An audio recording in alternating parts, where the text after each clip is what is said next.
Hey everyone, Dr. Marissa here, board certified anesthesiologist, chronic pain specialist, Reiki master, and life coach.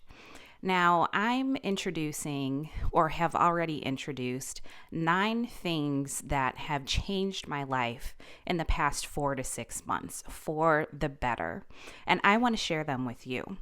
And so, right off the bat, I want to start with number 1. Number 1, I'm not going to gatekeep on, and I'm not going to save it until last. So you won't have to wait a whole week and a half to hear it.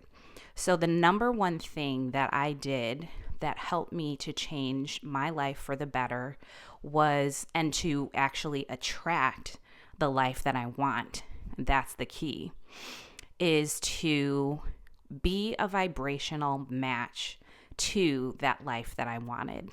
So I've always said, especially after I went through residency, working really, really hard in the hospitals, putting in long hours, even though I love what I do, I simply just could not withstand the long hours that we practiced when we were in the hospital. So I knew right off the bat that what I wanted to choose for my life was something that I can control my hours and I could control my own schedule. And so I'm already in part living the life that I want, and that is a soft life, a life that gives me room to do what I want and room to practice in the way that I want. And for what you guys know of me already, not only do I practice medicine within the Western world, I practice within the holistic arts and medicine with Reiki healing. And this is something that I won't say that it was something that I always wanted to do, but when I found it, or rather when Reiki found me, I really bonded with how it helped me and how it helped others and how it changed my life. And the way that it changed my life was to help me live a soft life.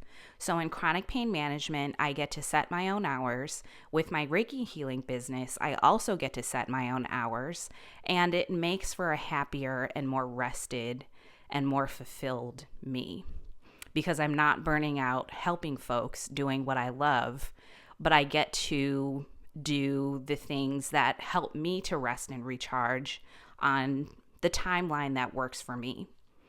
So, me being a vibrational match to that, meaning that I had to feel into the life of independence. I had to practice what it felt like, or what it would feel like, to control my own hours and to control my own life.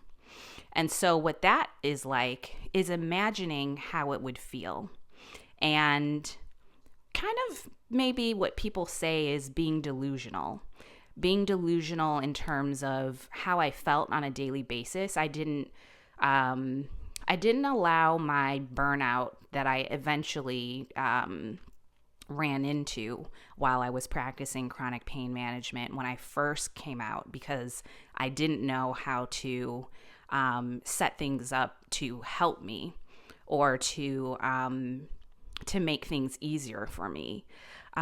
So I did end up burning out, but I had to pretend that I knew what that would feel like, right? So if you want more money, what do? You be delusional, and you practice living that life. Not to say that you spend all of your money and you blow your money on things that you don't necessarily need, but you practice feeling comfortable with your current monetary lifestyle. And that's the other key. Not only being delusional and practicing the feeling of what it would be like to have the life that you would want, but being grateful for what you have. That is part 2 of lesson 1, which is so important. So that's all, folks. Let me know what you think.